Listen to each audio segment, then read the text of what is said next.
ஆதி திருச்சபை சரித்திரத்தின் 2ஆம் பாகம். காலம் நீங்கள் புறப்பட்டு போய் எல்லா இனத்தாரையும் சீஷர்களாக்குங்கள். Presenting by reverend T. David, Gamaliel Bible College, Mumbai, India. Emperor Augustus கிமு 27 முதல் கிபி 16 வரை பேரரசர் அகஸ்டஸ், ரோமானிய பேரரசர் அகஸ்டஸ் வியத்தகு முறையில் தனது பேரரசை எகிப்து, அல்பேனியா, போஸ்னியா, ஹங்கேரி, ஆஸ்திரியா, வடக்கு ஆப்பிரிக்கா மற்றும் மெக்சிகோ அருகிலிருக்கும் கரீபியன் தீவுகள் வரை விரிவுபடுத்தினார். சீர்திருத்தங்கள். அகஸ்டஸ் ரோமானிய வரிவிதிப்பு முறையை சீர்திருத்தி, ஈராணுவத்தை மேம்படுத்தி, சாலைகளில் பாதுகாப்பான போக்குவரத்து அமைத்துக் கொடுத்து, நகரங்களை இணைத்து, அநேக வியாபார முனையங்களை உருவாக்கினார். இயற்கை பேரிடர்களை மேற்கொள்ள தீயணைப்பு படை சேவைகளை ஏற்படுத்தினார். இவரது காலத்தில் அநேக பட்டணங்களை புதிதாக கட்டி ஏராளமான வேலைவாய்ப்புகளை உருவாக்கினார். உள்நாட்டு கலவரம். பாலஸ்தீனாவில் மகா ஏரோதுக்கு பின்னர் ஆட்சிக்கு வந்த அவரது மகன் ஏரோது அர்கெலாயு யூதேயாவில் கொடுங்கோல் ஆட்சி நடத்தினார்.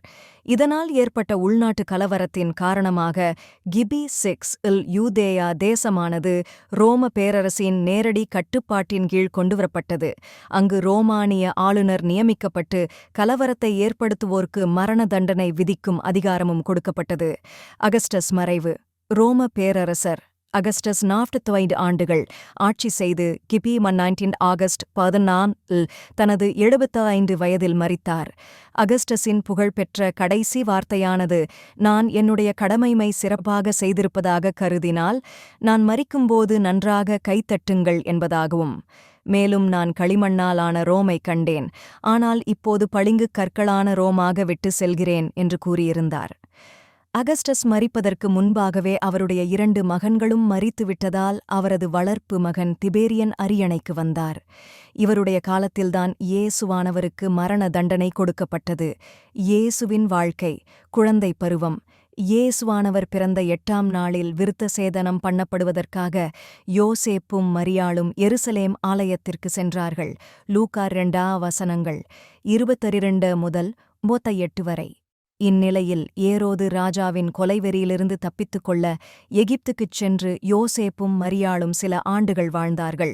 மத்தேயு 2 13 முதல் 18 வரை. பின்னர் எகிப்திலிருந்து திரும்பிய யோசேப்பும் மரியாளும் மகா ஏரோதுவின் மகன் அர்கெலாயுவின் அரசாட்சி காலத்தில் கலிலேயாவின் பகுதியில் வசித்து வந்தார்கள். மத்தேயு 2 19 முதல் 23 வரை. இயேசுவானவரின் வளர்ச்சி. இயேசுவானவர் 12 வயதாக இருக்கும்போது பண்டிகையை ஆசரிக்க பெற்றோருடன் எருசலேமுக்கு சென்று, பண்டிகை நாட்கள் முடிந்து திரும்பி வருகிறபோது பிள்ளையாகிய இயேசு எருசலேமில் இருந்துவிட்டார். ஆகவே அவரை எருசலேமுக்கு திரும்பி வந்த யோசேப்பும் மையாலும் 3 நாளைக்குப் பின்பு தேவாலயத்தில் போதகர்கள் நடுவில் அமர்ந்து அவர்கள் பேசுகிறதை கேட்கவும் அவர்களை வினவுவதை கண்டார்கள்.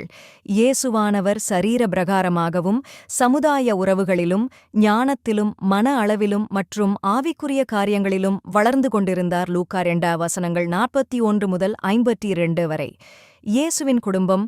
இயேசுவானவர் பிறப்பதற்கு முன்பு யோசேப்புக்கும் மரியாளுக்கும் குழந்தைகள் பிறந்திருக்கு. வில்லை மத்தேயு 1 24 மற்றும் 25. வளப்பு. தந்தையான யோசேப்பு மூலம் இயேசுவுக்கு 4 சகோதரர்களும் குறைந்தது 2 சகோதரிகளும் இருந்திருக்க வேண்டும். மத்தேயு 11 55 மற்றும் 56.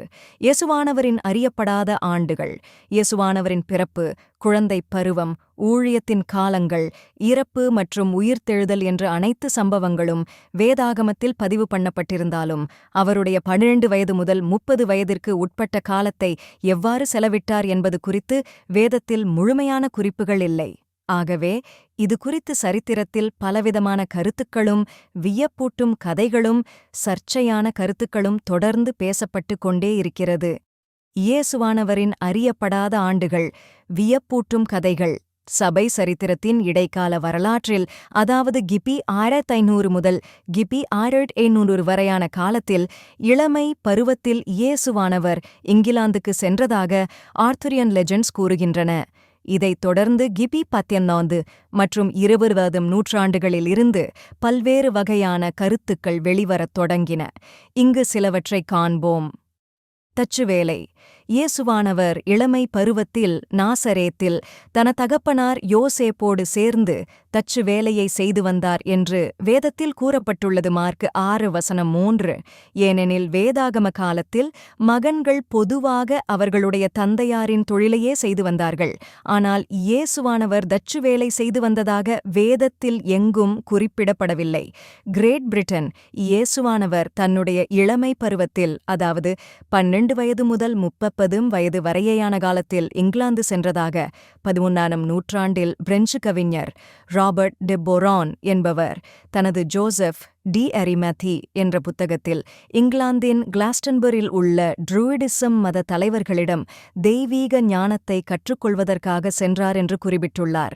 எப்படியெனில் இயேசுவானவர் போதித்த காரியங்களுக்கும் ட்ரூயிடிசம் மதத்தின் கோட்பாடுகளுக்கும் இடையே நெருங்கிய தொடர்பு இருப்பதாக ராபர்ட் டெ பொரான் கூறியுள்ளார். வில்லியம் பிளேக் ஆங்கிலக் கவிஞரான வில்லியம் பிளேக் என்பவர் தனது கவிதையில் "Endy did those feet in ancient time walk upon England's mountains green, and was the holy Lamb of God on England's pleasant pastures seen" என்பதில் இயேசுவானவரை பற்றி கூறியுள்ளார். ஆகவே இயேசுவானவர் தன்னுடைய இளமை பருவத்தில் இங்கிலாந்திற்கு வந்தார் என்று இங்கிலாந்து நாட்டுக்காரர்கள் சொந்தம் கொண்டாடுகின்றார்கள். லூயிஸ் ஜாக்கோலியாட் இவர் 1969ஆம் ஆண்டு the Bible in India or the life of Iezeus Krishna என்ற புத்தகத்தில் இயேசுவானவரின் வாழ்க்கைக்கும் இந்து மத தெய்வமான கிருஷ்ணருக்கும் இடையே 25 ஒற்றுமைகள் இருக்கிறது என்றும் வேதாகமத்தில் சொல்லப்பட்ட கதைகள் எல்லாம் இந்திய புராண கதைகளோடு ஒத்துப்போகிறது என்று எழுதியுள்ளார். இவர் இயேசு இந்தியாவில் வாழ்ந்தார் என்று கூறவில்லை. ஆனால் கிருஷ்ணரை பற்றிய புராண கதைகள்தான் இயேசுவானவராக நற்செய்தி நூல்களில் கூறப்பட்டுள்ளது என்று எழுதியுள்ளார். இவருடைய புத்தகத்தை சமஸ்கிருத அறிஞர் மேக்ஸ் மாலர் தவறு என்றும் இது உண்மையான சரித்திர ஆய்வு இல்லை என்று நிரூபித்தார். நிக்கலஸ் நோட்டோவிச் இவர் ஒரு ரஷ்யாவின் யுத்த செய்திகளை வெளியிடும் பத்திரிகை நிருபராக இருந்தார். இவர் 1994இல் the unknown life of Jesus Christ என்ற புத்தகத்தில் திபெத்தின் லடாக் பகுதியில் உள்ள ஹெமிஸ் என்ற புத்த மடாலயத்தில் இயேசுவானவரின் அறியப்படாத ஆண்டுகளை விவரிக்கும் the life of saint Issa best of the sons of man என்ற பாலி மொழியிலிருந்து அர்த்தமாகதி மொழியில் எழுதப்பட்ட கையெழுத்து பிரதியிலிருந்து கற்றுக்கொண்ட காரியங்களை எழுதியுள்ளதாக கூறியுள்ளார். இதில் ஐசா என்பவர் 13 வயது அடைந்த போது அவருடைய பெற்றோர்கள் திருமணம் செய்து கொள்ளும்படி வற்புறுத்தவே தெய்வீக ஞானத்தை கற்றுக்கொள்வதற்காக பெற்றோர்களை விட்டுவிட்டு இரகசியமாக எருசலேமில் இருந்து இந்தியாவுக்கு புறப்பட்ட வணிகர்களோடு பாகிஸ்தானில் உள்ள சிந்து பகுதி வழியாக இந்தியாவிற்குள் நுழைந்தார் என்று எழுதியுள்ளார். இந்தியா வந்த இஸ்ஸா என்ற புனித துறவி நேபாளம் மற்றும் திபெத் பகுதிகளுக்கு சென்று இந்து மத வேத பண்டிதர்களிடமும் மற்றும் பௌத்த மத துறவிகளிடம் தெய்வீக ஞானத்தை கற்றுக்கொண்டார். இந்த இஸ்ஸா துறவிதான் இயேசு கிறிஸ்து என்று தன்னுடைய புத்தகத்தில் குறிப்பிட்டுள்ளார். The unknown life of Jesus Christ என்ற நோடோவிச்சின் புத்தகத்தில் இந்தியாவுக்குள் நுழைந்த இசா துறவி ஒரிசாவில் உள்ள பூரி ஜெகநாத், ராஜ்கீர், உலகப் புகழ்பெற்ற நாலந்தா பல்கலைக்கழகம் மற்றும் பிற புனித நகரங்களில் 6 ஆண்டுகள் தங்கியிருந்து இந்து மத வேதங்களை கற்றுக்கொண்டு யோகா முறையில் நோயாளிகளை குணப்படுத்தியும் பிசாசுகளை துரத்தினார். மேலும் இசா துறவி இந்தியாவில் இருந்த சூத்திரர்களுக்கும் இந்து மத வேதங்களை கற்றுக் கொடுக்க ஆரம்பித்தார். இதற்கு சனாதன பிராமணர்களும் க்ஷத்திரியர்களும் சூத்திரர்களுக்கு சனாதன வேதங்களை போதிக்கக்கூடாது என்று ஈசாவிடம் கூறியதாகவும் குறிப்பிட்டுள்ளார். இதை நிராகரித்த புனித ஈசா துறவி சூத்திரர்களுக்கு தொடர்ந்து சனாதன வேதங்களை போதித்ததால் சனாதன பிராமணர்கள் ஈசாவை கொலை செய்ய சதித்திட்டம் தீட்டினார்கள். இதனால் வேறு நாட்டிற்கு சென்று விடுமாறு சூத்திரர்கள் கேட்டுக்கொண்டதால் புனித ஈசா துறவி பௌத்த மதத்தை தோற்றுவித்த புத்தரின் பிறந்த இடமான காட்டமெடெஸ்க்கு சென்று 6 ஆண்டுகள் தங்கியிருந்து அங்கே பாலி மொழியை கற்றுக்கொண்டு புத்த மத கோட்பாடுகளை மக்களுக்கு போதிக்க ஆரம்பித்தார் என்றும் குறிப்பிட்டுள்ளார். பின்னர் புனித ஈசா துறவி அங்கிருந்து நேபாளம் வழியாக இமயமலைக்குச் சென்று ராஜ்யபுதான் பள்ளத்தாக்கு வழியாக மேற்கு நோக்கி பிரயாணம் செய்து 6 ஆண்டுகள் புத்த மத போதனைகளை மக்களிடம் போதித்து பின்னர் அங்கிருந்து பெர்சியா கப்படோசியா நாட்டிற்கு, அதாவது இன்றைய ஈரான் நாட்டிற்கு சென்று இசா பிறந்தபோது மத்தேயு 2:1 குறிப்பிட்டபடி அவரை பணிந்து கொள்ள வந்திருந்த சாஸ்திரிமார்களோடு அநேக நாட்கள் தங்கியிருந்து தன்னுடைய 30 வயதில் எருசலேமுக்கு திரும்பியதாக the unknown life of Jesus Christ என்ற புத்தகத்தில் நோடோவிட்ஸ் எழுதியுள்ளார்.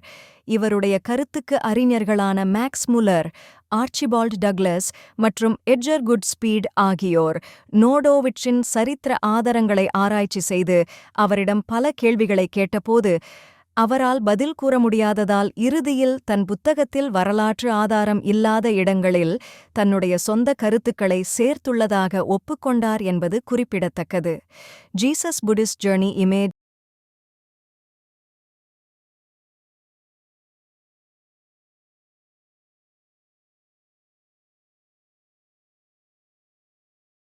இயேசுவானவரின் அறியப்படாத ஆண்டுகள்.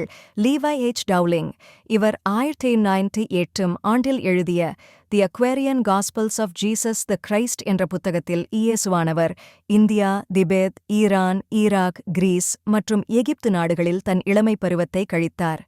இயேசுவானவர் இந்து மதத்தில் மிகப்பெரிய ஞானியாகவும் சித்த வைத்தியராகவும் மற்றும் குருவாகவும் இருந்த உதுராகா ரமபுத்தா என்பவரிடம் மாணவராக சேர்ந்து இந்து மத வேதங்களையும் நோய்களை குணமாக்கும் கலையையும் கற்றுக்கொண்டார் என்று எழுதியுள்ளார். திபெத்தில் மிகப்பெரிய பௌத்த துறவியான மென்கிஸ்டே ஐ இயேசுவானவர் சந்தித்து அவர் மூலமாக பௌத்த மத புனித நூல்களை நன்கு கற்றுக்கொண்டு இறுதியில் எகிப்துக்கு வழியாக எருசலேமுக்கு தன்னுடைய 30ஆம் வயதில் வந்தடைந்தார் என்று எழுதியுள்ளார். இவருடைய புத்தகத்திலும் சரித்திர ஆதாரங்கள் எதையும் கொடுக்கவில்லை. சுவாமி அபேதானந்தா இவர் இந்தியாவின் ஆன்மீகவாதியான ராமகிருஷ்ண பரமஹம்சரின் மாணவராகவும் சுவாமி விவேகானந்தரின் வகுப்பு தோழனாகவும் இருந்தார். இவர் 1997 ஆண்டில் அமெரிக்காவில் நியூயார்க் மாகாணத்தில் வெடாண்டா சொசைட்டி ஆஃப் நியூயார்க்ல நிறுவினார். சுவாமி அபேதானந்தா 1922 ஆண்டு the unknown life of Jesus Christ புத்தகத்தை எழுதிய நிக்கோலா நோடோவிட்ஸ் கதைகளை அறிந்து கொள்ள திபேத் பகுதியில் லடாக் பகுதியில் இருந்த ஹெமிஸ் புத்த மடத்திற்கு சென்றார். அங்கிருந்த the life of saint Issa என்ற புத்தகத்தில் கூறப்பட்டுள்ளவைகளை கற்றுக்கொண்டு விஸ்வாவாணி என்ற பெயரில் வெளிவரும் மாதாந்திர பத்திரிகையில் பெங்காலி மொழியில் வெளியிட்டார். பின்னர் ராமகிருஷ்ண மடத்தின் சார்பாக Swami Abhedananda's journey into Kashmir and Tibet என்ற புத்தகத்தில் தன்னுடைய அனுபவங்களையும் செயின்ட் இசா என்பவர்தான் இயேசு என்றும் புத்தமத கோட்பாடுகளையே இயேசு போதித்து வந்துள்ளதாகவும் எழுதியுள்ளார். நிக்கலஸ் ரோரிக் இவர் தியோசாபிக்கல் சொசைட்டி பிரிவை சேர்ந்தவர். இவர் திபெத்தின் லடாக் பகுதியில் இருந்த ஹெமிஸ் புத்த மடத்திற்கு சென்று அங்கிருந்த the life of saint Issa புத்தகத்தையும் லடாக் மக்களும் புத்தமத லாமாக்களும் பகிர்ந்து கொண்ட வாய்மொழி பாரம்பரிய செய்திகளையும் சேகரித்து 1929 ஆண்டு அல்டாய் ஹிமாலயா என்ற புத்தகத்தில் இயேசுவானவர் தெய்வீக ஞானத்தை கற்றுக்கொள்ளும்படி இந்தியா, நேபாளம், லடாக் மற்றும் திபெத் போன்ற பகுதிகளில் தங்கியிருந்து இந்து மதம் மற்றும் புத்த மத வேதங்களில் தேர்ச்சி பெற்று உலகின் பல்வேறு பகுதிகளில் போதகம் பண்ண ஆரம்பித்தார் என்று குறிப்பிட்டுள்ளார். இவரும் இயேசுவானவர் இந்தியா மற்றும் திபெத்திற்கு சென்றது பற்றி எந்த ஒரு சரித்திர ஆதாரத்தையும் கொடுக்கவில்லை. எலிசபெத் கிளேர் இந்த பெண்மணி அமெரிக்க தேசத்தில் நியூ ஏஜ் மூவ்மெண்ட் இயக்கத்தை சேர்ந்தவர்.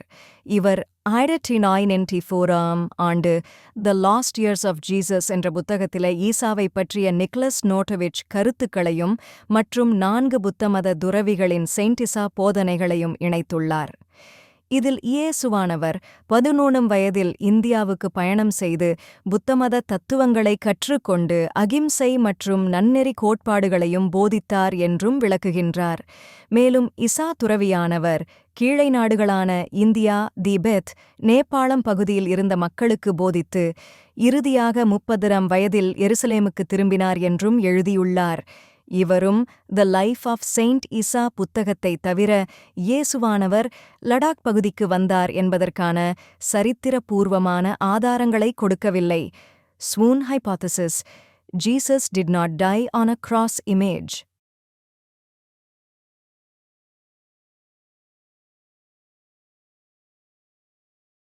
இயேசுவானவரின் அறியப்படாத பிந்தைய ஆண்டுகள், இயேசுவானவர் சிலுவையில் மரிக்கவில்லை கோட்பாடுகள், கிறிஸ்தவ மதம் தோன்றிய முதல் 3 நூற்றாண்டுகளுக்குள் இயேசுவானவரின் மரணம் மற்றும் உயிர்த்தெழுதலை குறித்து 25க்கும் அதிகமான கருத்துக்கள் கூறப்பட்டன.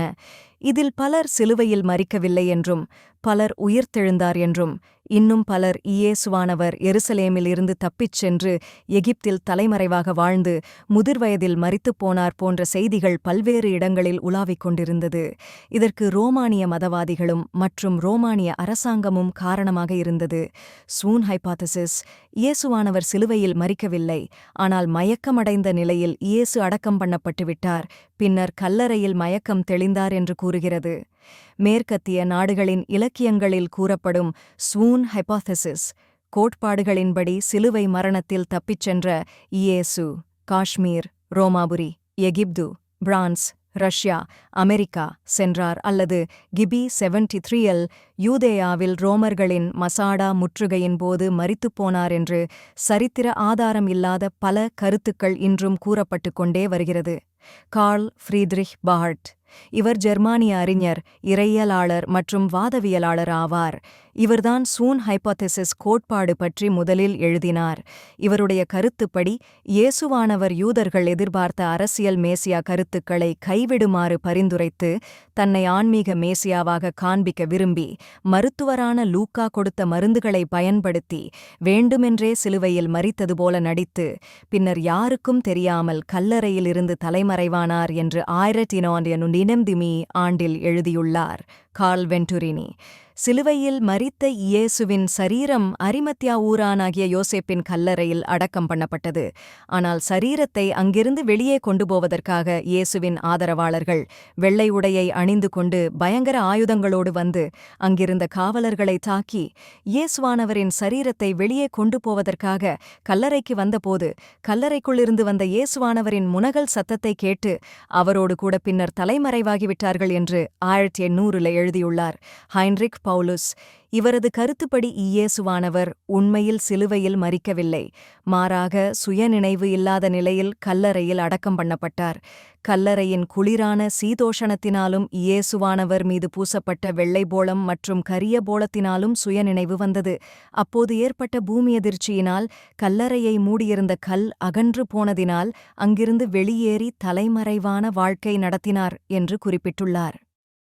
மைக்கேல் பிகண்ட், இவர் 1932 ஆண்டு தன்னுடைய ஹோலி பிளட் ஹோலி கிரேல் என்ற புத்தகத்தில் ரிச்சர்ட் லீக் மற்றும் ஹென்றி லிங்கன் போன்ற சரித்திர ஆசிரியர்களின் கருத்துக்களை மேற்கோள் காண்பித்து மத்தேயு 27:57 படி பொந்தியு பிலாத்து அரிமத்தியா ஊரைச் சேர்ந்த யோசேப்பிடம் பெரும் பணத்தை பெற்றுக்கொண்டு இயேசு மரிப்பதற்கு முன்னரே சரீரத்தை இறக்க உத்தரவு கொடுத்ததாகவும் பின்பு இயேசுவின் சரீரத்தை இதமான குளிர்காற்று வீசும் தன்னுடைய கல்லறையில் வைத்தார் என்றும் 3 நாள் ஓய்வுக்குப் பின்பு கல்லறையிலிருந்து வெளிப்பட்ட இயேசு மகதேலனா மரியாளுக்கு காட்சி கொடுத்து பின்பு தலைமறைவு வாழ்க்கை வாழ்ந்து வந்தார் என்றும் எழுதியுள்ளார்.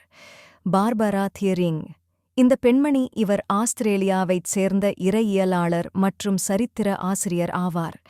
இவர் 1992 ஆண்டு வெளியிட்ட Jesus and the riddle of the Dead Sea scrolls என்ற புத்தகத்தில் இயேசுவானவர் சிலுவையில் மரிக்காமல் கல்லறையிலிருந்து வெளிவந்து பாலஸ்தீனாவின் கும்ரான் பகுதிக்கு தலைமறைவாகி வாழ்ந்து வந்தார் என்று குறிப்பிட்டுள்ளார். டான் பிரவுன், அமெரிக்க தேசத்து நாவல் ஆசிரியரான இவர் 2003 ஆண்டில் மைக்கேல் பிகண்ட் என்பவர் எழுதிய ஹோலி பிளட் ஹோலி கிரேல் என்ற புத்தகத்தை மையமாக கொண்டு த டா வின்சி கோடு என்ற நாவலை எழுதி அதில் இயேசுவானவர் சிலுவையில் மரிக்காமல் தப்பிச் சென்று மகதேலனா மரியாளை திருமணம் செய்து கொண்டு குழந்தைகளை பெற்றுக் கொண்டதாகவும் கூறியுள்ளார். இந்த நாவலை மையமாக கொண்டு எடுக்கப்பட்ட திரைப்படமானது 2006 ஆண்டு வெளிவந்தது குறிப்பிடத்தக்கது. மெடிக்கல் சயின்ஸ் 1986 ஆண்டு the journal of the American medical association சார்பாக வெளியிடப்பட்ட மருத்துவ பத்திரிகையில் யோவான் 19:34 படி இயேசுவானவர் சிலுவையில் மரித்தபோது அவரது விழாவில் ஈட்டியால் குத்தப்பட்டதில் இருந்து இரத்தமும் ஜலமும் வந்ததை பார்க்கும்போது மருத்துவ ரீதியாக இயேசுவானவர் கண்டிப்பாக மரித்திருக்க வேண்டும் என்று கூறி ஸ்வூன் ஹிபாதசிஸ் கோட்பாடுகளுக்கு முற்றுப்புள்ளி வைத்தது. ஆயினும் கடந்த 700 ஆண்டுகளாகவே தாராளவாத இறையியல் ஆசிரியர்கள் இயேசுவின் உயிர்த்தெழுதலை விவாதத்திற்குள்ளதாகவே ஆக்கி இயேசுவானவர் சிலுவையில் மரித்தார் என்ற கருத்து அறிவார்ந்ததல்ல மற்றும் விஞ்ஞானத்திற்கு முரண்பட்டது என்றே கூறி வருகின்றார்கள்.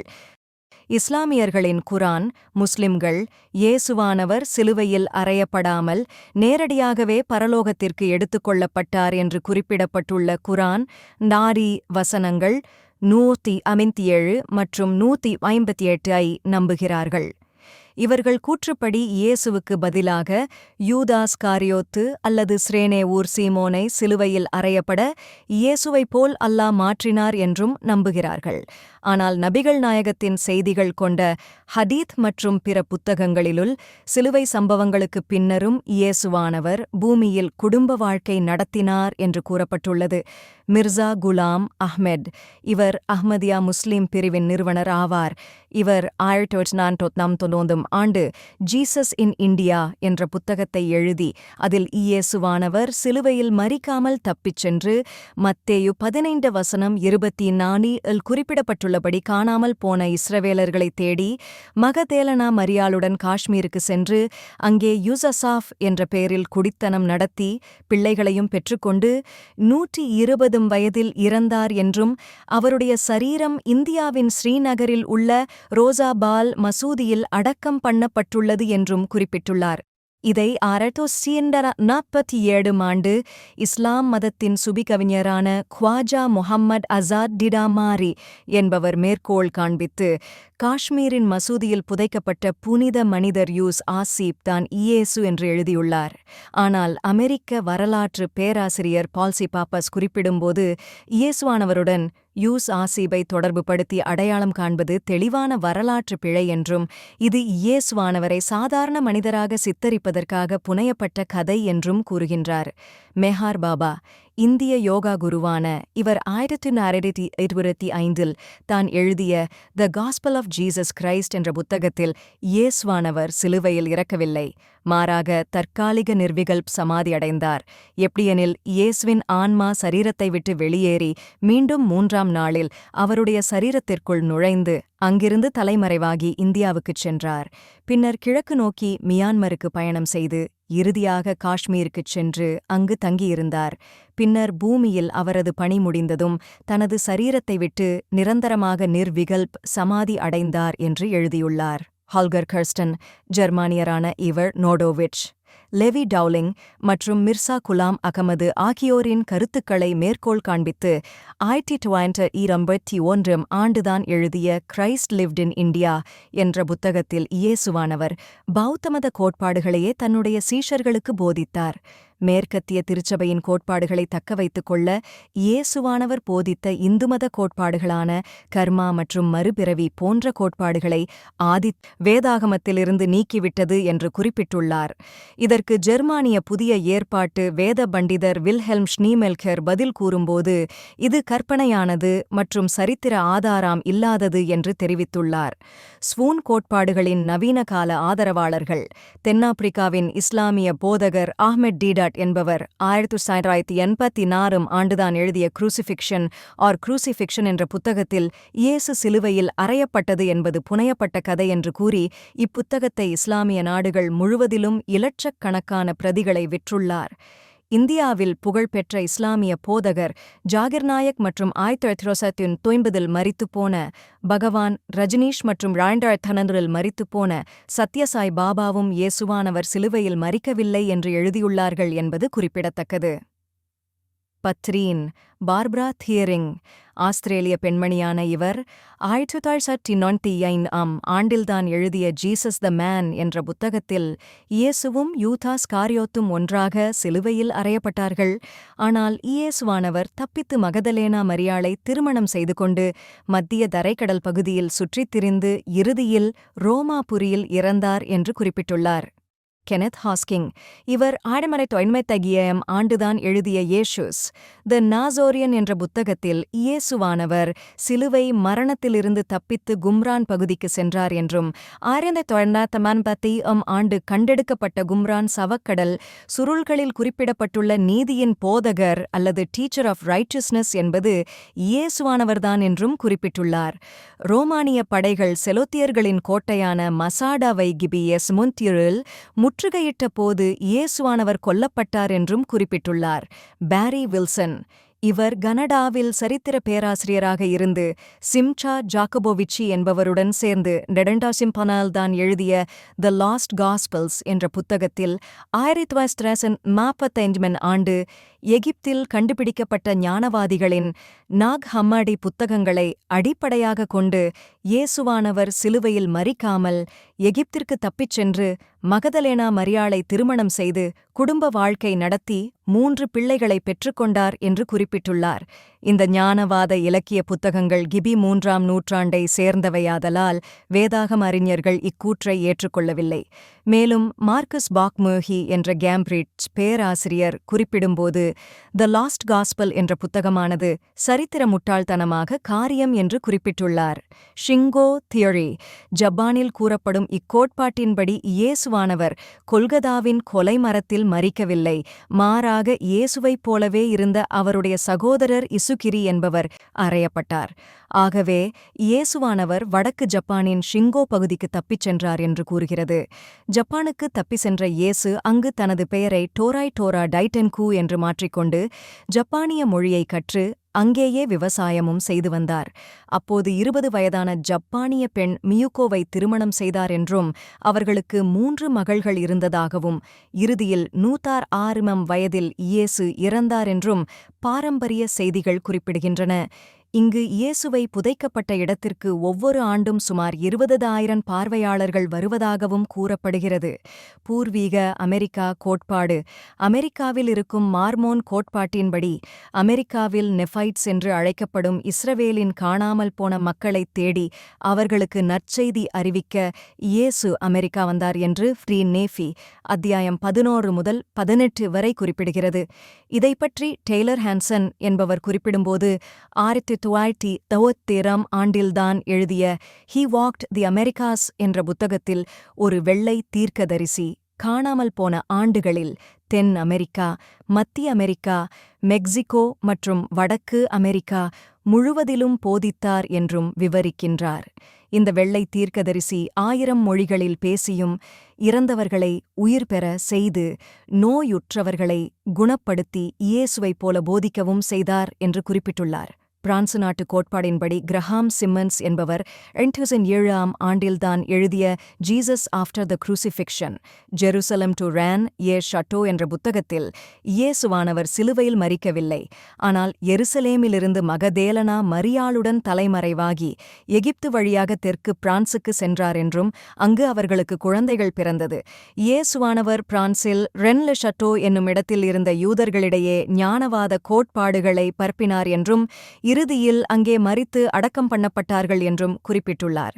இது பற்றி ஜான் ஜேகர் என்ற வேத பண்டிதர் கருத்து தெரிவிக்கும்போது மத காரியங்களில் கிசுகிசு பேசுபவர்களுக்கு இப்புத்தகம் தீனி போடுவதாக இருக்கிறது என்கிறார். கும்ரான் மலையும் இயேசுவும் பாலஸ்தீனாவில் 1946க்கும் 1986க்கு இடையே சவக்கடல் வேதாகம சுருள்கள் கண்டுபிடிக்கப்பட்டன. தொல்பொருள் ஆராய்ச்சியாளர்கள் இதன் காலத்தை கிமு 700 முதல் கிபி 70 வரை சேர்ந்தது என்று கூறுகின்றார்கள். இதில் சில சுருள்கள் ஆரம்பகால கிறிஸ்தவர்களின் படைப்பாக இருக்கலாம் என்றும் வேதபண்டிதர்கள் கருதுகின்றார்கள். ஏனெனில் இதில் 4Q541 என்ற சவக்கடல் சுருளில் இயேசுவைப் பற்றி வெளிப்படையாக குறிப்பிடுவதாக இருக்கிறது. இதில் இயேசு கடவுளின் குமாரன் மற்றும் உன்னதமான மகன் என்றும் அழைக்கப்பட்டுள்ளது. இதுபோன்ற இன்னும் அநேக சுருள்கள் இருந்திருக்க வேண்டும் என்றும் வேத பண்டிதர்கள் கருதுகிறார்கள். மேலும் இன்னும் பல சுருள்கள் படிக்க முடியாத அளவிற்கு அல்லது புரிந்து கொள்ள முடியாத வார்த்தைகளை கொண்டுள்ளது என்பது குறிப்பிடத்தக்கது. ஹோலி ருஸ் கோட்பாடு. ரஷ்யாவின் புகழ்பெற்ற ஓவிய கலைஞர் மிகைல் நெஸ்டரோவ் என்பவர் 1969 ஆண்டில் உயிர்த்தெழுந்த இயேசு கிறிஸ்துவுடன் அப்போஸ்தலர்களான பேதுரு, யாக்கோபு மற்றும் யோவானும் சேர்ந்து ரஷ்ய மக்களுக்கு நற்செய்தி அறிவிப்பதை ஓவியமாக வரைந்துள்ளார். இதை அடிப்படையாகக் கொண்டு இயேசுவானவர் ரஷ்யாவுக்கு வந்தார் என்று ரஷ்ய மக்கள் சொந்தம் கொண்டாடுகின்றார்கள் என்பது குறிப்பிடத்தக்கது. Charles Francis Potter. இவர் ஒரு அமெரிக்க இறையியலாளர் மற்றும் குருவானவரும் ஆவார். இவர் 1998 ஆம் ஆண்டில்தான் எழுதிய the lost years of Jesus revealed என்ற புத்தகத்தில் கும்ரான் குகைகளில் இருந்த எசேனியர்களின் பள்ளி கிறிஸ்தவத்திற்கு தாய் என்று தன்னுடைய ஆய்வறிக்கையில் கூறுகின்றார். எப்படியெனில் யூத மதத்திற்கும் மற்றும் கிறிஸ்தவத்திற்கும் இடைப்பட்டவர்கள்தான் எசேனியர்கள் என்று கூறுகின்றார்.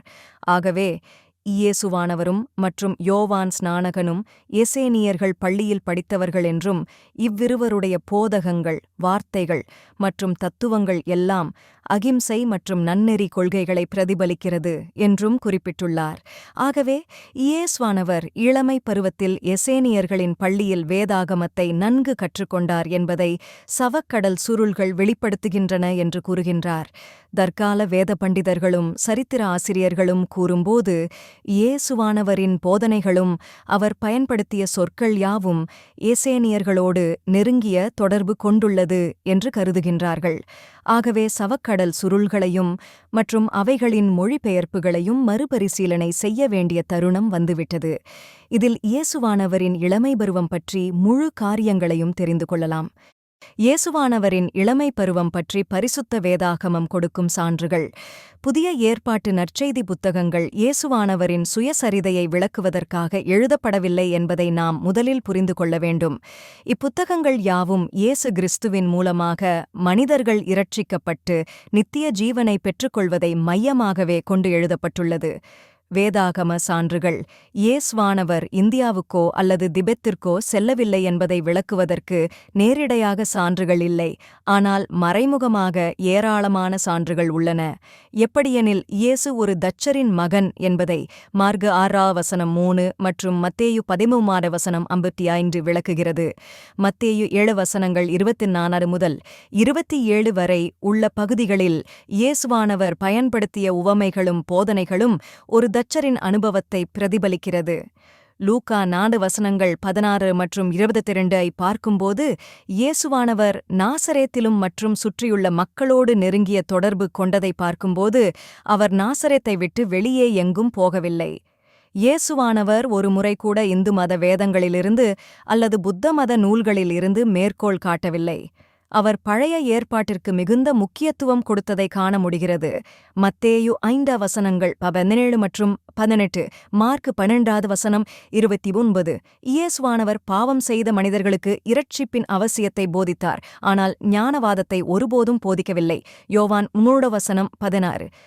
12 1 முதல் 16 வரை இயேசுவானவர் ஓய்வு நாள் சடங்காச்சாரங்களை தகர்த்தெறிந்தற்காகவும், யோவான் 10:31 முதல் 31 வரை தேவனுடைய குமாரன் என்று கூறியதற்காகவும், மத்தேயு 12:24 சாத்தானின் வல்லமையினால் அற்புதங்களை செய்கிறார் என்று யூதர்கள் குற்றம் சாட்டினார்களே தவிர இந்தியாவில் கற்றுக்கொண்டதை போதிக்கிறார் என்று ஒருமுறை கூட குற்றம் சாட்டவில்லை என்பதை பார்க்கும்போது இயேசுவானவர் பாலஸ்தீனத்தை விட்டு வெளியே செல்லவில்லை என்பதை புரிந்து கொள்ளலாம். இயேசுவானவரின் வாழ்க்கையில் எந்த ஒரு ஆண்டுகளும் காணாமல் போகவில்லை, மாறாக இரத்தின சுருக்கமாக கொடுக்கப்பட்டுள்ளது. அதாவது no years are lost, rather some years are summarized, அவ்வளவுதான். உண்மை என்ன? இயேசு இந்தியாவுக்கு வந்தார் என்ற வாதத்தின் மூலம் இந்துமத எழுத்தாளர்களும் மற்றும் புத்தமத எழுத்தாளர்களும் இயேசுவானவரின் போதகத்தில் புத்தமதம் மற்றும் இந்துமத கோட்பாடுகள் தாக்கத்தை ஏற்படுத்தியுள்ளது என்பதை நிரூபிக்க முயலுகின்றார்கள். இதற்காக திபெத்தின் லடாக் பகுதியில் அமைந்துள்ள ஹெமிஸ் மடாலயத்தில் இருந்த the life of saint Issa புத்தகத்தின் மூலமாக புத்த மதமானது இயேசுவானவர் போதித்த போதனைகள் மற்றும் கிறிஸ்தவ மதத்தை விட சிறந்தது என்று பிரச்சாரம் செய்து வருகின்றார்கள். ஆனால் இந்த நூல்களை உன்னிப்பாக ஆராயும்போது இவை புத்தமத துறவிகளின் கைவண்ணமே தவிர வேறு எந்த சரித்திர ஆதாரமும் இல்லை. இவர்கள் கூறுகிற the life of saint Issa என்ற புத்தகமானது இயேசுவானவர் வாழ்ந்த கிபி 1ஆம் நூற்றாண்டில் எழுதப்பட்டது அல்ல, மாறாக 15ஆம் நூற்றாண்டின் பாரம்பரிய செய்திகளின் அடிப்படையில் எழுதப்பட்டுள்ளது. புத்த மதத்திற்கும் மற்றும் கிறித்தவ மதத்திற்கும் இடையேயான முரண்பாடுகள்.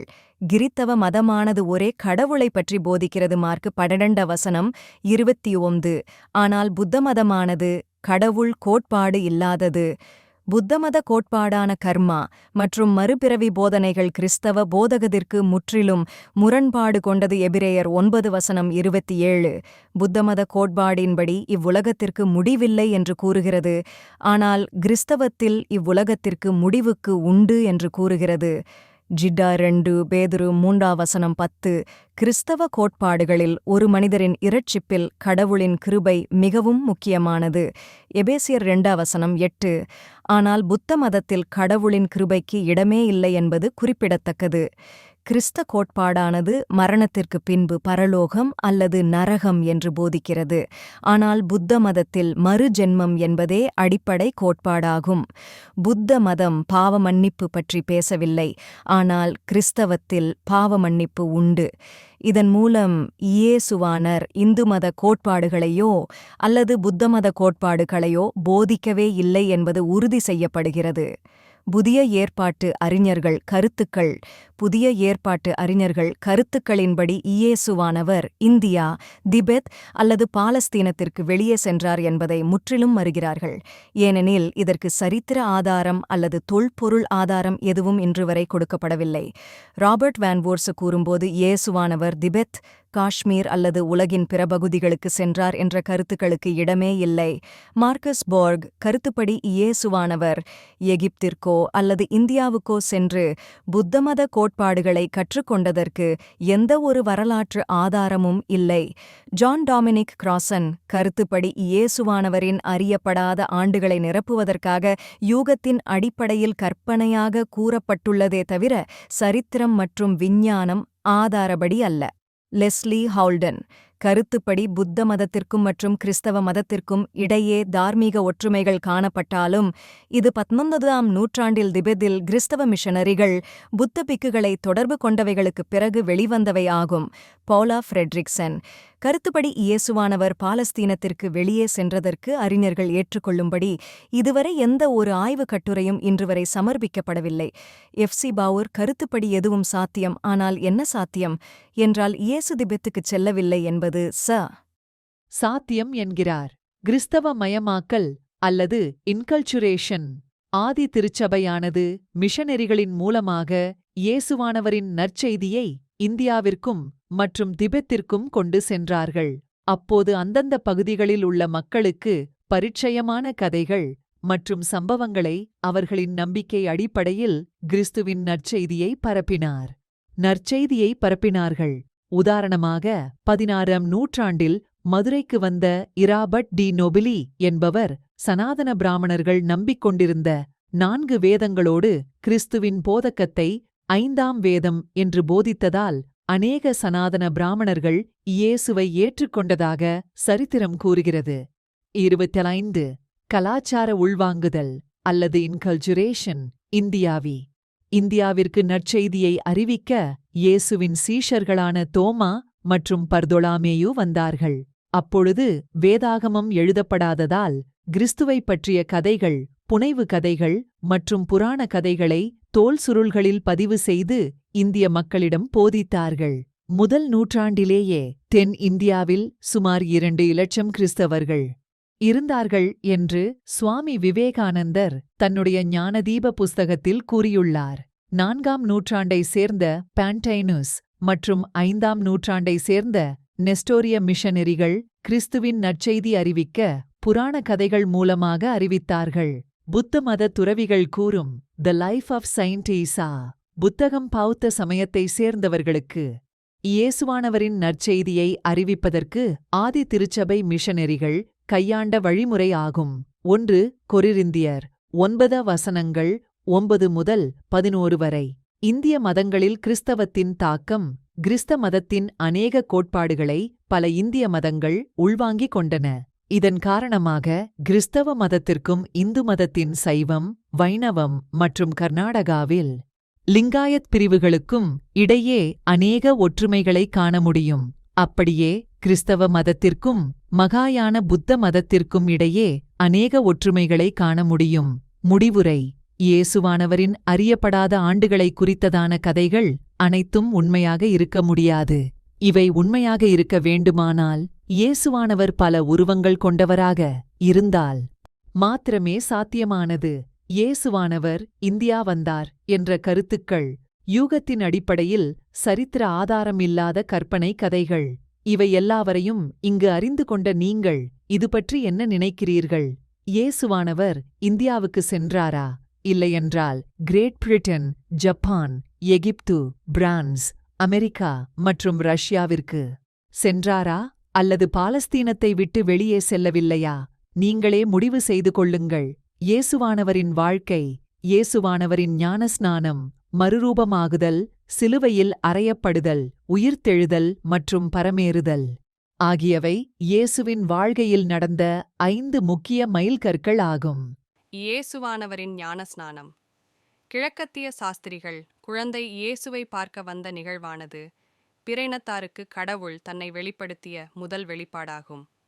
இயேசுவானவர் 30 வயதில் யோவான் ஸ்நானகன் மூலம் ஞானஸ்நானம் பெற்றுக்கொண்டது முதல் முக்கிய நிகழ்வாகும்.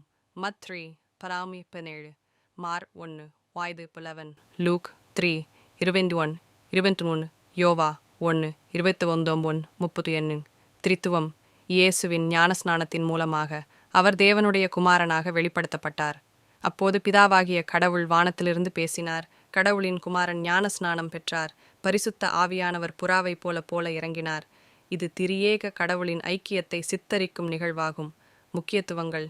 இயேசுவின் ஞானஸ்நானமானது பிதாவின் சித்தத்திற்கு அர்ப்பணித்ததன் வெளிப்படை அடையாளமாகும். ஞானஸ்நானத்தின் மூலம் இயேசுவானவர் தன்னை பாவிகளுடன் அடையாளப்படுத்திக் கொண்டார். ஞானஸ்நானம் இயேசுவுக்கு அவசியமில்லை, மனிதர்களுக்கு அவசியமானது. மத்தேயு 28:19 முதல் 21 வரை.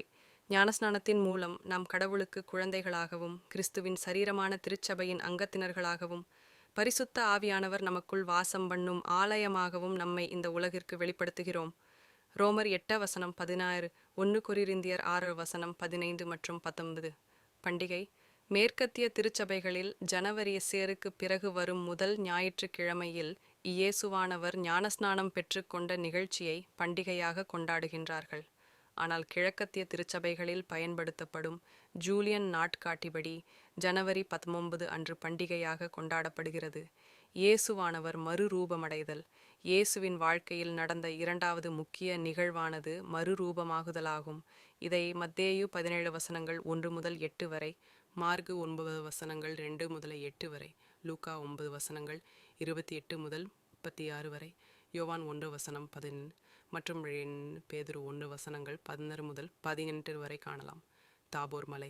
இயேசுவானவரோடு பேதுரு, யாக்கோபு மற்றும் யோவான் ஆகிய மூவரும் தாபோர் மலைக்குச் சென்றதாக பாரம்பரிய செய்தி கூறுகிறது.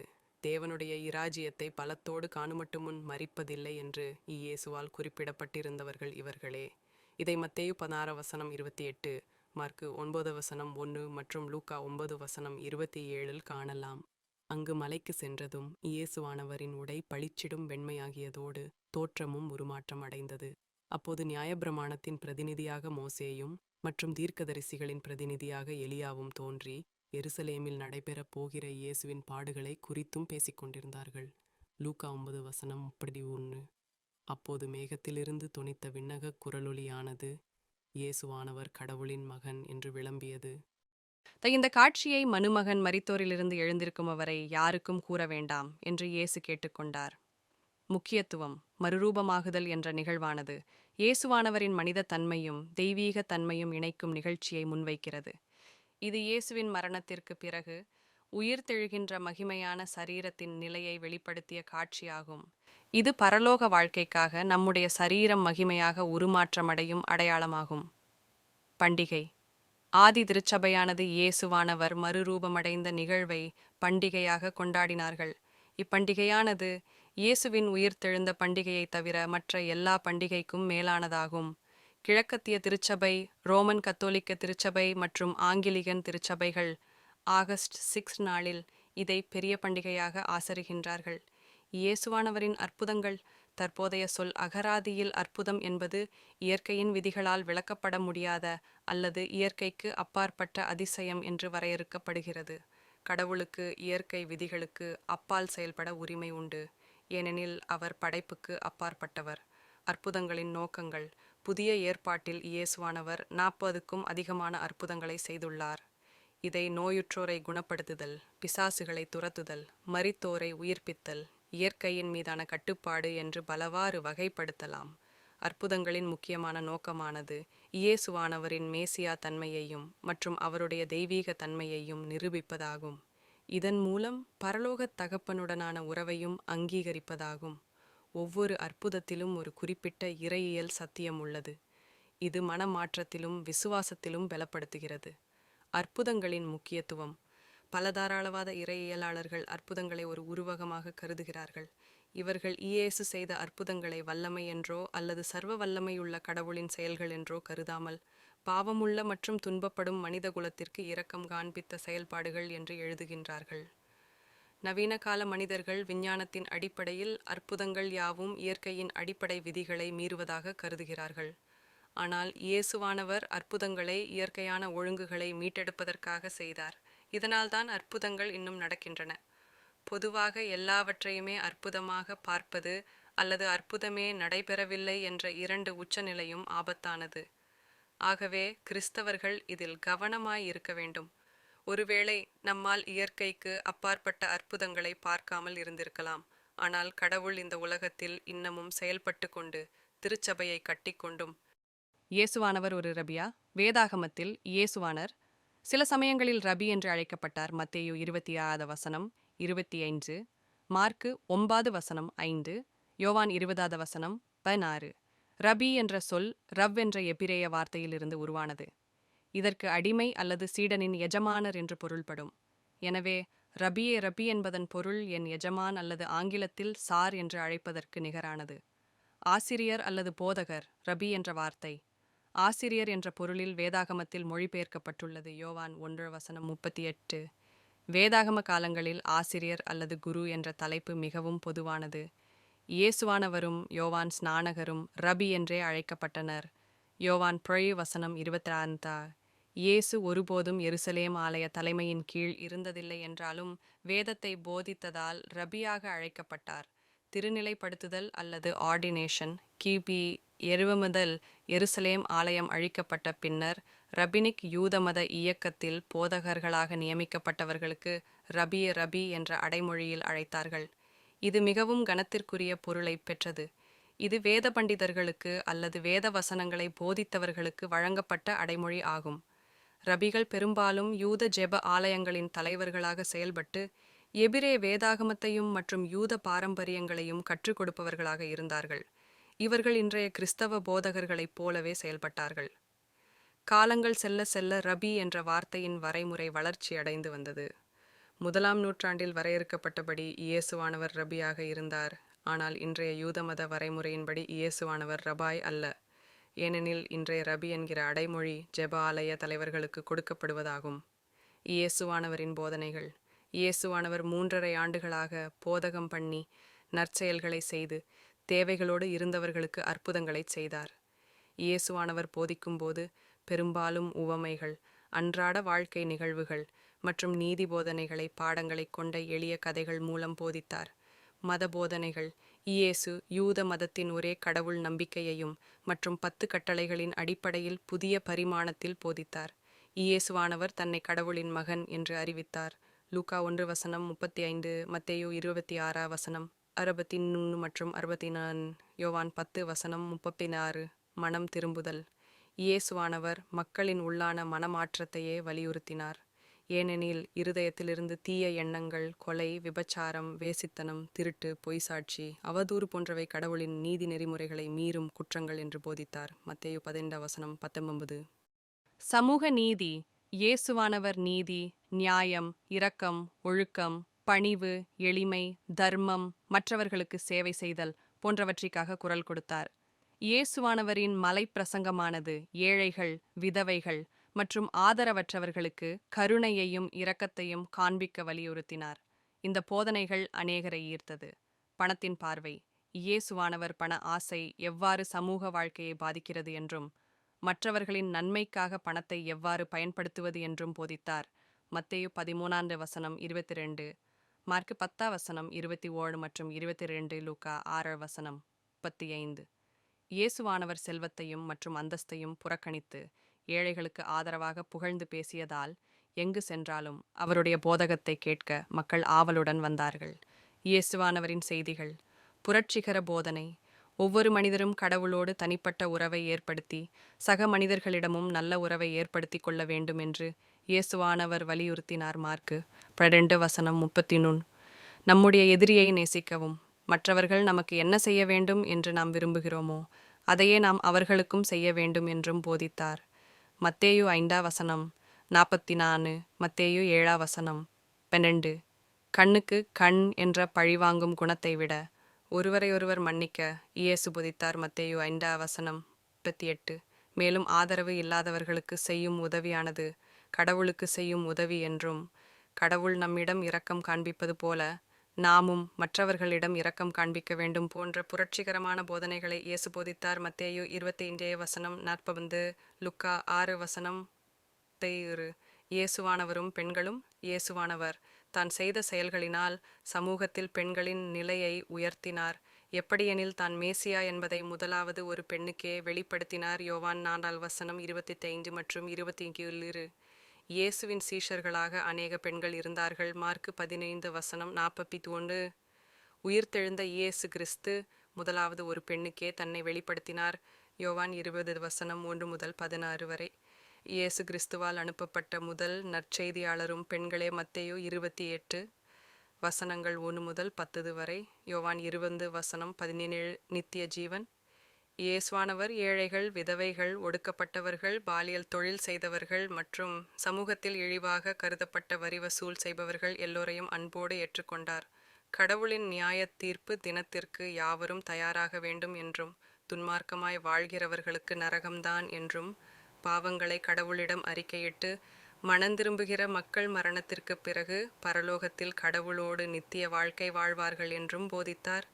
இயேசுவின் போதனைகள் ஏழைகள் மற்றும் ஒடுக்கப்பட்டோர் யாவரையும் கவர்ந்தது. இயேசுவின் பயணப்பாதைகள்.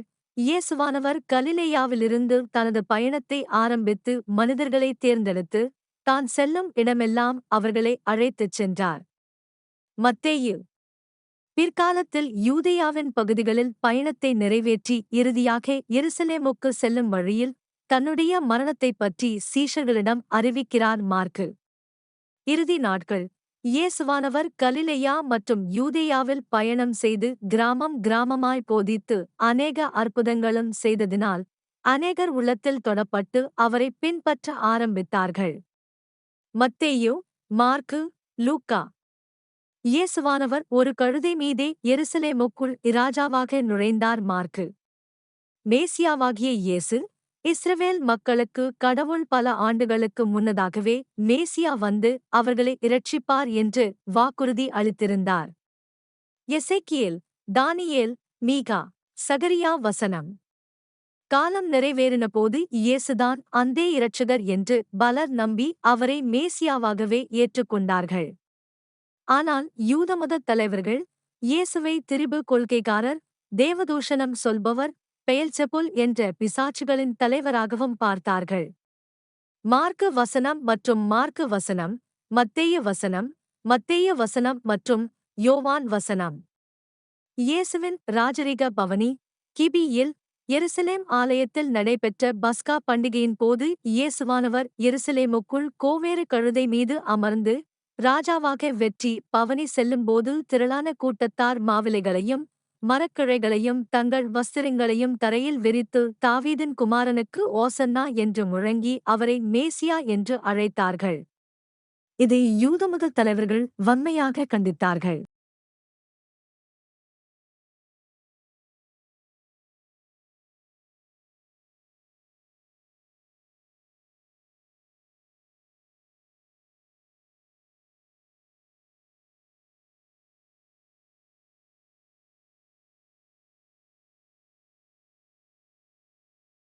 எம்பரர் டைபெரியஸ், ரோமா பேரரசில் அகஸ்து ராயனுக்கு பின்வந்த இரண்டாவது ரோமானிய பேரரசர் ஆவார்.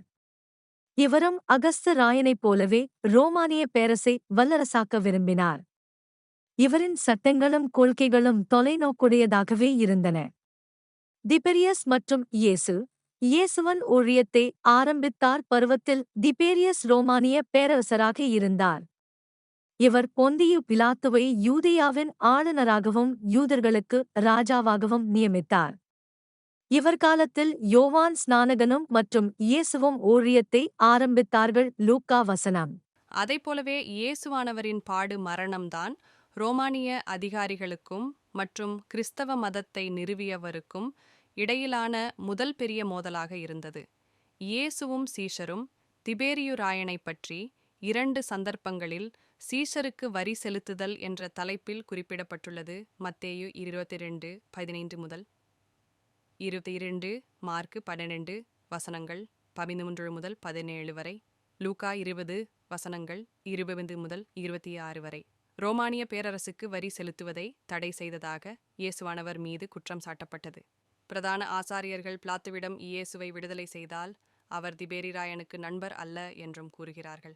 ஆனால் இயேசுவானவரின் சிலுவை மரணத்தை பற்றி திபேரியு ராயனுக்கு எதுவும் தெரியாது என்றே சரித்திர குறிப்புகள் கூறுகின்றார்கள்.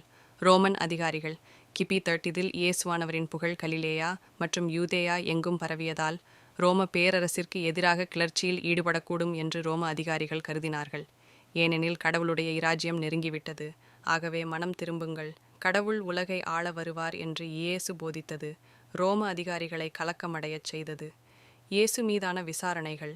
எருசலேமில் யூதர்களின் குற்றச்சாட்டினால் கெத்சமனே தோட்டத்தில் இயேசுவானவர் கைது செய்யப்பட்டு, முதலில் முன்னாள் பிரதான ஆசாரியரான அன்னாவும், இரண்டாவது அவருடைய மருமகனும் பிரதான ஆசாரியனுமாயிருந்த காய்பாவிடத்திலும், மூன்றாவது சனகெரிப் சங்கத்திலும் விசாரணை செய்யப்பட்டார். இயேசுவானவர் தன்னை தேவனுடைய குமாரன் என்று அழைத்ததால் யூத மத தலைவர்கள் இந்த தேவதூஷணத்திற்காக மரண தண்டனை கொடுக்கும்படி ரோம அரசாங்கத்தை வற்புறுத்தினார்கள். பொந்தியு பிலாத்து கிபி 30 நடைபெற்ற பஸ்கா பண்டிகையின் போது எவ்வித கலவரமும் வந்துவிடக்கூடாது என்பதினால் பாதுகாப்பிற்காக பிலாத்து எருசலேமிற்கு வந்திருந்தார். இந்த நிலையில் இயேசுவானவர் தன்னை யூதருக்கு ராஜா என்றும் ரோம அரசாங்கத்து வரி செலுத்த வேண்டாம் என்று கூறி கலகத்தை விளைவிப்பதாக யூத மத தலைவர்கள் குற்றஞ்சாட்டி பிலாத்துவிடம் இயேசுவை இழுத்துச் சென்றார்கள். ரோமுக்கு அச்சுறுத்தல். இயேசுவானவர் மேசியா என்றும் யூதருக்கு ராஜா என்றும் கூறப்பட்டது ரோம பேரரசின் அதிகாரத்தை கேள்விக்குரியதாக்கியது. பிலாத்து இயேசுவை விசாரணை செய்து அவர் குற்றமற்றவர் என்று கண்டுகொண்டதால் இயேசுவை விடுதலை செய்ய முன்வந்தார். புதிய ஏற்பாட்டு நற்செய்தியாளர்களும் யூத தலைவர்களை திருப்திப்படுத்த பிலாத்து இயேசுவுக்கு மரண தண்டனை கொடுத்தார் என்றே கூறுகின்றார்கள். ஆனால் திபேரியு ராயன் காலத்தில் சரித்திர ஆசிரியர்கள் கூற்றுப்படி ரோம பேரரசுக்கு எதிராக இயேசுவானவர் கிளர்ச்சியை நடத்தலாம் என்று பிலாத்து பயந்து ரோம பேரரசின் சமாதானத்திற்கு குந்தகம் விளைவித்ததாக குற்றஞ்சாட்டி மரண தண்டனை கொடுக்க உத்தரவிட்டார் என்று கூறுகின்றார்கள். இயேசுவானவர் சிலுவையில் அறையப்படுதல். இயேசுவானவரின் வாழ்க்கையில் நிகழ்ந்த 3வது மைல்கல் சிலுவையில் அறையப்படுவதாகும். ரோம பேரரசில் மரண தண்டனை விதிக்கப்பட்டவர்களின் கைகளையும் கால்களையும் மரத்தடியில் ஆணியடிப்பது பொதுவாக தேச துரோகிகள், சிறைப்பிடிக்கப்பட்ட எதிரி நாட்டு படை வீரர்கள், துரோகம் செய்த அடிமைகள் மற்றும் மிக மோசமான குற்றவாளிகளுக்கு கொடுக்கப்படும் தண்டனையாக இருந்தது. இயேசுவையும் கொடிய குற்றவாளி போல சிலுவையில் அறைந்தார்கள். முக்கியத்துவம். கிறிஸ்த மதத்தின் அடிப்படை போதகமே இயேசுவானவரின் பாடுகள், சந்தித்த விசாரணைகள், சிலுவையில் அறையப்படுதல், இறப்பு ஆகியவற்றில் இருந்துதான் ஆரம்பிக்கிறது. கிறிஸ்தவ இறையியலில் இயேசுவின் மரணம் இந்த உலகில் எல்லா மனிதர்களும் செய்த பாவத்தை தாமே ஏற்றுக்கொண்டு அதை நிவிர்த்தி செய்யப்படும் பிராயச்சித்த பலியாகவே கூறப்பட்டுள்ளது. கிறிஸ்தவர்கள் எல்லோரும் நம்புகிற காரியம் என்னவென்றால், தாங்கள் செய்த பாவத்திற்காக இயேசுவானவர் சிலுவையில் அடிக்கப்பட்டார் என்றும், ரோமானியர்களின் அல்லது யூதமத தலைவர்களின் தவறான செயல்கள் அல்ல என்பதாகும். சிலுவையில் அறையப்பட்ட நாள். இயேசுவானவர் சிலுவையில் அறையப்பட்ட தேதியை குறித்து ஒருமித்த கருத்து இல்லை. ஆயினும் கிபி 30 ஆண்டில் யூதர்களின் நிச்சான் மாதம் 17 தேதியான ஏப்ரல் 7 தேதி வெள்ளிக்கிழமை அன்று நடந்தது என்று வேதாகம் அறிஞர்களால் பொதுவாக ஒப்புக்கொள்ளப்படுகிறது. கிறிஸ்தவத்தில் 4ஆம் நூற்றாண்டுக்கு முன்னர் சிலுவையை மையப்படுத்தாமல் இயேசுவானவரை அடிக்கப்பட்ட தேவாட்டுக்குட்டி என்றே உருவகித்தார்கள். சிலுவை கிபி 383க்கு பின்னரே மேன்மையடைய ஆரம்பித்தது. இதோ உலகத்தின் பாவங்களை நீக்கும் தேவ ஆட்டுக்குட்டி. சிலுவையின் நிலையங்கள். இயேசுவானவர் சிலுவையில் அறையப்பட்ட நாளில் நடந்த சம்பவங்களை 14 நிலையங்களாக 1916 ஆண்டு ஸ்பெயினின் போர்ட்டோ மௌரித்சியோ என்ற ரோமன் கத்தோலிக்க மிஷனரி இறையியலாளரின் எழுத்துக்கள் படி இதை ஆவிக்குரிய புனித யாத்திரை என்று அறிமுகம் செய்தார். ஏனெனில் இஸ்லாமியர்களின் கட்டுப்பாட்டில் இருந்த புனித பூமியை மீட்க நடத்தப்பட்ட சிலுவை போரின் தோல்விக்குப் பிறகு எருசலேமுக்கு எவரும் புனித யாத்திரை மேற்கொள்ள முடியாத சூழ்நிலையில் இந்த 14 நிலைகளும் ஏற்படுத்தப்பட்டது. 14 நிலையங்கள். 1. பிலாத்து இயேசுவுக்கு மரண தண்டனை கொடுக்கிறார். 2. இயேசு சிலுவையை எடுத்துக்கொண்டு சுமக்கிறார். 3. இயேசு முதல் முறையாக கீழே விழுகிறார். இயேசுவானவர் துக்கத்தோடு இருக்கும் தனது தாய் மரியாளை சந்திக்கிறார். 5. இயேசுவின் பார சிலுவையை சுமக்க சீரேனே தேசத்து சீமோன் உதவுகிறார். 6. இயேசுவின் முகத்தை வெரோனிகா தனது துணியால் துடைக்கிறாள். 7. இயேசு 2வது முறையாக கீழே விழுகிறார். B8 இயேசுவானவர் எருசலேமின் பெண்களை ஆறுதல் படுத்துகிறார். 9. இயேசுவானவர் 3வது முறையாக கீழே விழுகிறார். 10. இயேசுவானவரின் ஆடைகள் ரோம போர் சேவகர்களால் உரிந்து கொள்ளப்பட்டது. 11. இயேசுவானவர் சிலுவையில் அறையப்பட்டார். 11. இயேசுவானவர் சிலுவையில் மரிக்கிறார். 17. மரித்த இயேசுவின் சரீரம் சிலுவையில் இருந்து இறக்கப்படுகிறது. 14. இயேசுவின் சரீரம் கல்லறையில் வைக்கப்படுகிறது. இதோ உலகத்தின் பாவங்களை நீக்கும் தேவ ஆட்டுக்குட்டி. சிலுவையில் 7 வார்த்தைகள். இயேசுவானவர் 6 மணி நேரமாக சிலுவையில் தொங்கிக் கொண்டிருக்கும் போது 7 வார்த்தைகளை மொழிந்தார். அவைகள் முறையே, ஒன் பிதாவே, இவர்களுக்கு மன்னியும், தாங்கள் செய்வது இன்னதென்று அறியாதிருக்கிறார்களே. லூக் 21:34-2. இன்றைக்கு நீ என்னுடனே கூட பரதீசியில் இருப்பாய். லூக்கா 23:43. பெண்ணே, இதோ உன் மகன். சீஷனே, அதோ உன் தாய். யோவான் 19:26-4. என் கடவுளே, என் கடவுளே, ஏன் என்னை கைவிட்டீர்? மத்தேயு 15:5. தாகமாயிருக்கிறேன். யோவான் 19:28. 6. எல்லாம் முடிந்தது. யோவான் 19:30 மற்றும் 7. பிதாவே, உமது கைகளில் என் ஆவியை ஒப்புவிக்கிறேன். லூக்கா 23:46.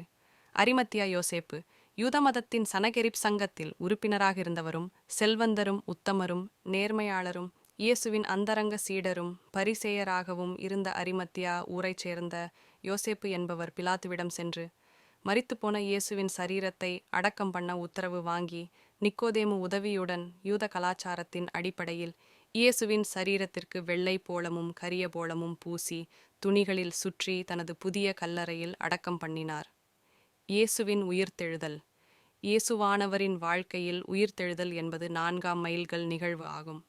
கிறிஸ்தவ மதத்தில் உயிர்த்தெழுதல் என்பது இயேசுவின் உயிர்த்தெழுதலையும் மற்றும் நியாய தீர்ப்பின் நாளில் இறந்தவர்கள் உயிர்த்தெழுதலையும் உள்ளடக்கியது ஆகும். இயேசுவின் உயிர்த்தெழுதல். இயேசுவானவர் சிலுவையில் அறையப்பட்டு மரித்து அடக்கம் பண்ணப்பட்டார். ஆனால் கடவுள் 3ஆம் நாளில் அவரை உயிரோடு எழுப்பினார். இதுதான் கிறிஸ்தவ மதத்தின் அடிப்படை நம்பிக்கை. உயிர்த்தெழுந்த இயேசு கிறிஸ்து தனது சீஷர்களுக்கும் மற்றும் 500க்கும் அதிகமான மக்களுக்கும் 40 நாட்கள் மகிமையான சரீரத்தினால் காட்சியளித்தார். இப்போது இயேசுவானவர் உயிர்த்தெழுந்ததினால் அவரை தேவனுடைய குமாரன் என்று உண்மையிலேயே அப்போஸ்தலர்கள் நம்பத் தொடங்கினார்கள்.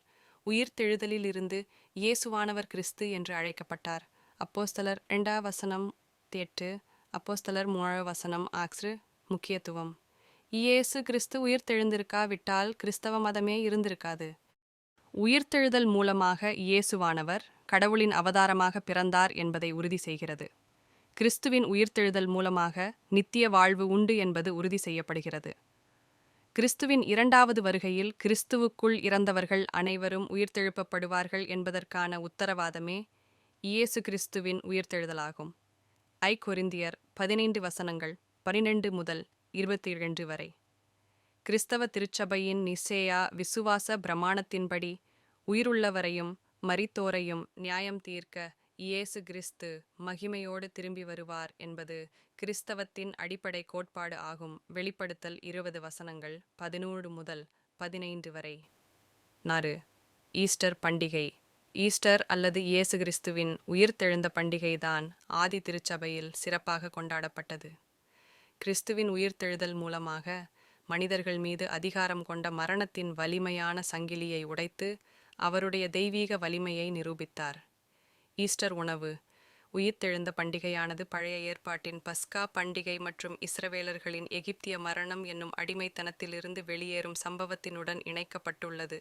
இயேசுவானவர் தன் சீஷர்களோடு மேல் வீட்டு அறையில் நடத்திய இறுதி விருந்தில் அப்பத்தையும் திராட்சை ரசத்தையும் தன்னுடைய சரீரத்திற்கும் இரத்தத்திற்கும் தொடர்பு படுத்தி பஸ்கா உணவுக்கு ஒரு புதிய அர்த்தத்தை அளித்தார். லூக்கா 22 வசனங்கள் 16 முதல் 20 வரை, யோவான் 6 வசனங்கள் 54 முதல் 57 வரை, 1 கொரிந்தியர் 11 வசனங்கள் 21 முதல் 26 வரை. மகிமையின் நம்பிக்கை பெந்தகோஸ்தே நாளிலிருந்து இன்று வரை திருச்சபை மைய செய்தியாக கிறிஸ்துவின் உயிர்த்தெழுதல் இருக்கிறது. 1. மரித்தோரிலிருந்து உயிர்த்தெழுந்ததன் மூலம் இயேசு கிறிஸ்து நம்முடைய கடந்த கால பாவத்தை மன்னித்து நிகழ்கால வாழ்க்கைக்கு உதவ முடியும் என்பதையும் நிரூபித்துள்ளார். 2. இயேசு கிறிஸ்துவின் உயிர்த்தெழுதல் நடந்திருக்காவிட்டால் நமக்கு பாவத்திலிருந்து விடுதலை கிடைத்திருக்காது. 3. கிறிஸ்துவின் உயிர்த்தெழுதலானது விசுவாசிகளின் எதிர்கால உயிர்த்தெழுதலுக்கு உத்தரவாதம் அளிக்கிறது. 4. கிறிஸ்துவின் உயிர்த்தெழுதலானது விசுவாசிகளின் ஆவிக்குரிய வல்லமையை இன்று நமக்கு கொடுக்கிறது. 5. சரீரத்தோடு உயிர்த்தெழுந்த இயேசுவானவர் உலகத்தின் இறுதியில் நம்மை நீதியாய் நியாயம் தீர்ப்பார் என்பதற்கு சாட்சி பகருகிறது. ஈஸ்டர் அல்லது யோஸ்டர் பண்டிகை உயிர்த்தெழுந்த நாள் ஏன் மாறிக்கொண்டே போகிறது? ஆதி திருச்சபையில் வடக்கு ஆப்பிரிக்க கிறிஸ்தவர்கள் உயிர்த்தெழுந்த பண்டிகையை யூத மத நிசான் மாதத்தில் 14 தேதி பஸ்கா பண்டிகை அன்று கொண்டாடினார்கள். ஐரோப்பிய கிறிஸ்தவர்கள் இயேசு உயிர்த்தெழுந்த ஞாயிற்றுக்கிழமையில் பண்டிகை கொண்டாடி வந்தார்கள். இந்நிலையில் கியாபி 325 நிசேயா திருச்சபை மன்றத்தில் வசந்த உத்தராயணத்திற்கு பிறகு வருகின்ற பௌர்ணமியை தொடர்ந்து வரும் முதல் ஞாயிற்றுக்கிழமையில் உயிர்த்தெழுந்த பண்டிகை கொண்டாட வேண்டும் என்று முடிவு செய்யப்பட்டதால் ஈஸ்டர் பண்டிகை மார்ச் 22 முதல் ஏப்ரல் 25க்குள் ஏதாவது ஒரு ஞாயிற்றுக்கிழமை வரும். ஈஸ்டர் இந்த ஆங்கில வார்த்தையானது கிபி 1731 புகழ்பெற்ற ஆங்கில கிறிஸ்தவ செயின்ட் பீடர் என்பவர் ஈஸ்டர் என்ற வார்த்தையை ஆங்கிலோ சாக்சன் தேவதையான யோஸ்ட்ரே பேரிலிருந்து அழைத்தார். இந்த தேவதை வசந்தகாலம் மற்றும் செழிப்பின் அடையாளமாக அறியப்பட்டாள். ஒரு காலத்தில் யோஸ்ட்ரே தேவதையை வணங்கியவர்கள் எல்லோரும் பிற்காலத்தில் கிறிஸ்தவர்களானதால் இந்த பெயர் வரலாற்றிலிருந்து மறைந்து போய்விட்டது. ஆனால் செயின்ட் பீடர் செல்வாக்குடன் விளங்கியதால் பிற்கால கிறிஸ்தவர்களும் ஈஸ்டர் என்ற வார்த்தையிலே கிறிஸ்து உயிர்த்தெழுந்த பண்டிகையை கொண்டாட ஆரம்பித்தார்கள். ஆங்கிலத்தை தாய்மொழியாக கொண்ட இங்கிலாந்து, அமெரிக்கா ஜெர்மானியர்களும் ஈஸ்டர் பண்டிகை என்றே அழைக்கிறார்கள். கலாச்சார உள்வாங்குதல் அல்லது இன்கல்ச்சுரேஷன் யோஸ்ட்ரே தேவதையானவள் வசந்த காலத்தை நினைவுபடுத்தும் புதுவாழ்வு மற்றும் முட்டைகளுக்கு வர்ணம் தீட்டுவது, கேக்ஸ் தயாரித்தல், கூடைகள் பின்னுதல் மற்றும் முயல்கள் போன்ற யோஸ்ட்ரே கலாச்சாரத்தை உள்வாங்கி கிறிஸ்தவ விளக்கம் கொடுத்து கிறிஸ்துவுக்குள்ளான புதிய வாழ்க்கையை நினைவுபடுத்துகிறது. 2 கொரிந்தியர் 5 வசனம் 17. இயேசு கிறிஸ்து பரமேறுதல் இயேசுவானவரின் வாழ்க்கையில் நடைபெற்ற 5ஆம் மைல்கல் பரமேறுதல் நிகழ்வு ஆகும். உயிர்த்தெழுந்த இயேசு கிறிஸ்து பூமியில் 40 நாட்களாக அவ்வப்போது தன் சீஷர்களுக்கு காட்சியளித்து கலிலேயாவின் ஒலிவமலையிலிருந்து சீஷர்கள் முன்னிலையில் சரீர பிரகாரமாக பரலோகத்திற்கு ஏறி சென்ற நிகழ்வாகும். இயேசு கிறிஸ்து பரமேறிய பின் சீஷர்கள் கிறிஸ்துவை வணங்கவும் ஆராதிக்கவும் ஆரம்பித்தார்கள். அப்போஸ்தலர் 1 வசனம் 3 மற்றும் 9, லூக்கா 24 வசனம் 52 மற்றும் 50. முக்கியத்துவம் சிலுவையில் மரித்த இயேசுவை கடவுள் மரித்தோரிலிருந்து எழுப்பினார். இப்போது கடவுளின் வலது புறத்தில் அமர்ந்து இருக்கிறார். கிறிஸ்து பரமேறி சென்றதால் பெந்தெகொஸ்தே நாளில் பரிசுத்த ஆவியானவரால் திருச்சபை பிறந்தது. கிறிஸ்துவின் பரமேறுதல் நிகழ்வானது விசுவாசிகளின் இறுதிகால மறுரூபமாகுதலை முன்னறிவித்து கிறிஸ்துவின் 2ஆம் வருகையை உறுதி செய்கிறது. அப்போஸ்தலர் 1 வசனம் 11, 1 தெசலோனிக்கேயர் 4 வசனம் 16 மற்றும் 17. பரமேறுதல் பண்டிகை கிறிஸ்தவர்களின் நாட்காட்டியில் புனித வெள்ளி, உயிர்த்தெழுதல், பெந்தேகோஸ்தே திருநாள் மற்றும் கிறிஸ்துமஸ் பண்டிகையைப் போல முக்கியமான பண்டிகையாக ஆதி திருச்சபை கொண்டாடியது. இந்த பண்டிகையை ரோமன் கத்தோலிக்க திருச்சபை, கிழக்கத்திய திருச்சபை, ஆங்கிலிகன் திருச்சபை மற்றும் பல சீர்திருத்த திருச்சபைகள் கிறிஸ்து உயிர்த்தெழுந்த நாளுக்கு பின்னர் 6வது வியாழக்கிழமையில், அதாவது 50ஆம் நாளில் கொண்டாடுகின்றார்கள். பரமேறுதல் ஓவியங்கள் கிறிஸ்தவ ஓவிய கலையில் பரமேறும் இயேசுவானவர் பூமியில் உள்ளவர்களை பார்த்து வலது கையால் ஆசீர்வாதம் கூறுவது எல்லா திருச்சபைகளை குறிக்கிறது. இடது கையில் ஒரு சுருளையும் வைத்திருப்பது அவருடைய போதனையையும் கட்டளைகளையும் குறிப்பதாகும். இயேசுவின் பரமேறுதல் உண்மையா அல்லது புனைக்கதையா? நாம் வாழ்கிற 21ஆம் நூற்றாண்டில் இந்த பிரபஞ்சத்தை குறித்து விஞ்ஞான, தொழில்நுட்ப, வானவியல் ஆராய்ச்சிகள் நம்முடைய சிந்தனையில் பெரிய மாற்றத்தை கொண்டு வந்துள்ளது. இன்றைய கிறிஸ்தவத்தில் தாராளவாத கிறிஸ்தவர்கள் அல்லது லிபரல் கிறிஸ்டியன்ஸ் இயேசு கிறிஸ்து பரமேறிய சம்பவத்தின் வரலாற்றுத் தன்மையை மறுக்கிறார்கள்.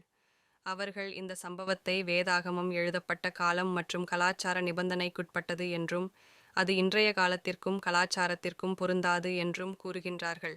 ஏனெனில் விஞ்ஞானத்தின் வளர்ச்சியினால் நவீன அண்டவியல் கருத்துக்கள் எல்லாம் பரலோகம் ஏறும் அல்லது நரகத்திற்கு இறங்கும் சாத்தியத்தை நீக்கிவிட்டது என்று கருதுகிறார்கள். இவர்களின் கூற்றுப்படி நீங்கள் பூமியிலிருந்து மேலே சென்றால் பரலோகத்திற்கு செல்லாமல் கோள்களின் சுற்றுப்பாதையில் போய் இறங்குவோம் என்று கூறுகிறார்கள்.